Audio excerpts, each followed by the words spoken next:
بسم اللہ الرحمن الرحیم۔ السلام علیکم دوستوں، امید ہے آپ سب خیریت سے ہوں گے۔ یمن کے ایک آدمی نے اپنے لڑکے کو سفر پر بھیجا تو اس کے ساتھ ایک غلام بھی روانہ کیا۔ راستے میں کسی بات پر دونوں میں جھگڑا ہو گیا۔ کوفہ پہنچ کر غلام نے دعویٰ کر دیا کہ یہ لڑکا میرا غلام ہے اور میں اس کا آقا ہوں۔ یہ کہہ کر اس نے لڑکے کو بیچنا چاہا۔ جب یہ مقدمہ حضرت علی رضی اللہ عنہ کی خدمت میں پیش ہوا تو آپ نے اپنے خادموں سے فرمایا، کمرے کی دیواروں میں 2 بڑے سوراخ بناؤ اور ان دونوں سے کہو اپنے اپنے سر سوراخوں سے باہر نکالیں۔ جب دونوں نے اپنے سر سوراخوں سے باہر نکال لیے تو حضرت علی رضی اللہ عنہ نے خادم سے فرمایا، رسول پاک صلی اللہ علیہ وسلم کی تلوار لے کر آؤ۔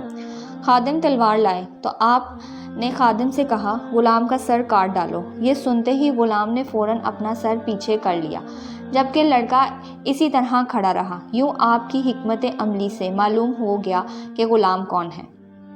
ایک مرتبہ حضرت علی رضی اللہ عنہ کے پاس ایک شخص کو چوری کے الزام میں لایا گیا۔ ساتھ گواہی دینے کے لیے 2 گواہ بھی موجود تھے۔ حضرت علی رضی اللہ عنہ دوسرے کاموں کی طرف متوجہ ہو گئے۔ پھر آپ نے جھوٹے گواہوں کے بارے میں فرمایا، جب میرے پاس جھوٹے گواہ آئے تو میں نے اسے سخت سزا دی۔ کچھ دیر بعد آپ نے ان دونوں گواہوں کو طلب کیا تو معلوم ہوا کہ وہ دونوں جھوٹے گواہ پہلے ہی فرار ہو چکے ہیں، لہٰذا آپ نے ملزم کو بری کر دیا۔ ایک دھرم ملے شخص صبح کے وقت کھانا کھانے کے لیے بیٹھے تھے۔ ایک کے پاس 5 روٹیاں جبکہ دوسرے کے پاس 3 روٹیاں تھیں۔ اتنے میں ادھر سے ایک شخص گزرا۔ ان دونوں نے اس کو بھی اپنے ساتھ بٹھا لیا اور تینوں نے وہ 8 روٹیاں مل کر کھائیں۔ تیسرے شخص نے جاتے ہوئے 8 درہم ان دونوں کو دیے اور کہا، میں نے تمہارے ساتھ جو کھانا کھایا ہے اس کی یہ قیمت ہے، تم اسے آپس میں تقسیم کر لو۔ اب ان دونوں میں تقسیم پر جھگڑا ہوا۔ 5 روٹیوں والے شخص نے کہا، میں 5 درہم لوں گا، میری 5 روٹیاں تھیں اور تم 3 درہم لے، تمہاری 3 روٹیاں تھیں۔ دوسرے نے کہا، نہیں، رقم آدھی آدھی تقسیم ہوگی۔ دونوں یہ معاملہ لے کر حضرت علی رضی اللہ عنہ کی خدمت میں حاضر ہوئے۔ آپ نے مشورہ دیتے ہوئے 3 روٹیے والے شخص سے فرمایا، تمہارا ساتھی جو تمہیں دے رہا ہے اسے قبول کر لو، کیونکہ اس کی روٹیاں زیادہ تھیں۔ وہ کہنے لگا، میں صرف انصاف والی بات کو قبول کروں گا۔ آپ نے فرمایا، انصاف یہی ہے کہ تم 1 درہم لو اور تمہارا ساتھی 60 درہم لے۔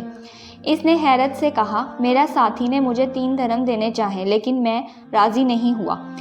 آپ نے یہی مشورہ دیا مگر میں نے قبول نہیں کیا، اور اب آپ یہ فرما رہے ہیں کہ انصاف کے طریقے پر میرا حق 1 درہم بنتا ہے۔ آپ مجھے سمجھائیں کہ میرا حق 1 درہم کیسے ہے، پھر میں 1 درہم قبول کر لوں گا۔ آپ رضی اللہ عنہ نے فرمایا، 8 روٹیوں کے 24 حصے تم تینوں آدمیوں نے کھائے۔ یہ پتہ نہیں کہ کس نے کم کھایا اور کس نے زیادہ کھایا، اس لیے یہ سمجھ لو کہ سب نے برابر کھایا، یعنی ہر ایک نے 8 حصے کھائے۔ تم نے اپنی 3 روٹیوں کے 9 حصوں میں سے 8 حصے کھا لیے، تمہارے 1 حصہ باقی رہا، اور تمہارے ساتھی نے اپنی 5 روٹیوں کے 15 حصوں میں سے 8 حصے کھائے، اس کے 7 حصے باقی رہے۔ تیسرے شخص نے تمہاری روٹیوں میں سے 1 حصہ کھایا اور تمہارے ساتھی کی 7 حصے کھائے۔ اب انصاف کے مطابق تم کو 1 درہم اور تمہارے ساتھی کو 7 درہم ملے گے۔ تفصیل سننے کے بعد اس جھگڑے والے شخص کو 1 درہم لینا پڑا۔ محروم کی وصیت۔ ایک شخص نے مرتے وقت اپنے دوست کو 10,000 درہم دیے اور وصیت کی، جب تم میرے لڑکے سے ملاقات کرو تو اس میں سے جو تم چاہو وہ اس کو دے دینا۔ اتفاق سے کچھ روز بعد اس کا لڑکا وطن واپس آیا۔ اس موقع پر آپ رضی اللہ عنہ نے اس آدمی سے پوچھا، بتاؤ تم محروم کے لڑکے کو کتنے دو گے؟ اس نے کہا، 1,000۔ آپ نے فرمایا، اب تم اس کو 9,000 دو، اس لیے کہ جو تم نے چاہا وہ 9,000 ہیں، اور محروم نے یہی وصیت کی تھی کہ جو تم چاہو وہ اس کو دینا۔